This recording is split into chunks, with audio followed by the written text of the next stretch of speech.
The 1970s birthed a couple of international energy crises that caused the price of oil to soar and American citizens to panic. First, there was the Yom Kippur War of 1973, also known by a few other names, which was an armed conflict between Israel, supported by the United States, and a coalition of Arab states, mainly Egypt and Syria, supported by the Soviet Union, among others.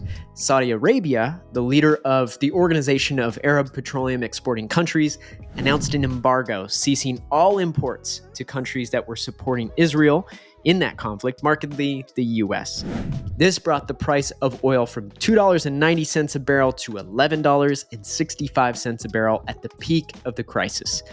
Cars were lined up for blocks as stations were emptied of gas as soon as they were supplied. The embargo was finally lifted, though higher prices remained.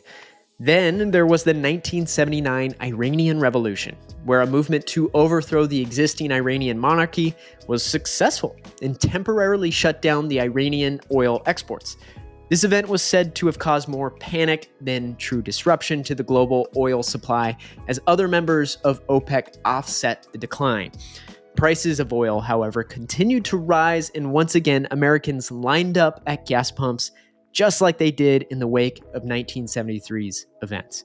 And even still, while actual disruptions were minimal, President Jimmy Carter, in his Crisis of Confidence speech, told Americans, "This intolerable dependence on foreign oil threatens our economic independence and the very security of our nation. The energy crisis is real.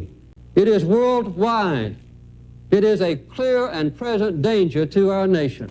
What became clear was that these crises weren't an issue of supply of oil, but really who controlled the supply. President Carter called for legislation to create the country's first solar bank that would be able to supply 20% of the nation's energy from solar by the year 2000. He asked to divert part of the billions that the U.S. spent importing oil from foreign countries on building our own renewable energy infrastructure. He explained that the pathway to greater freedom and energy independence for all Americans came through conservation.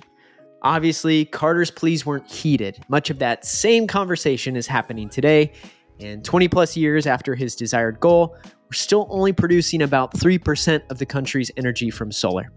So, while this didn't end up charting a clear course towards a federal renewable energy policy, Carter lost in a landslide to Reagan not too long after that very speech. This decade might have spurred the most widespread conversation in modern American history around an alternative energy future. While a vision for a domestic clean energy supply for the US didn't win out at this time, these crises might well be responsible for creating a small but mighty groundswell of engineers, environmentalists, and more who committed their lives' work to sowing the seeds of the renewable, clean energy future, perhaps now coming into vision today.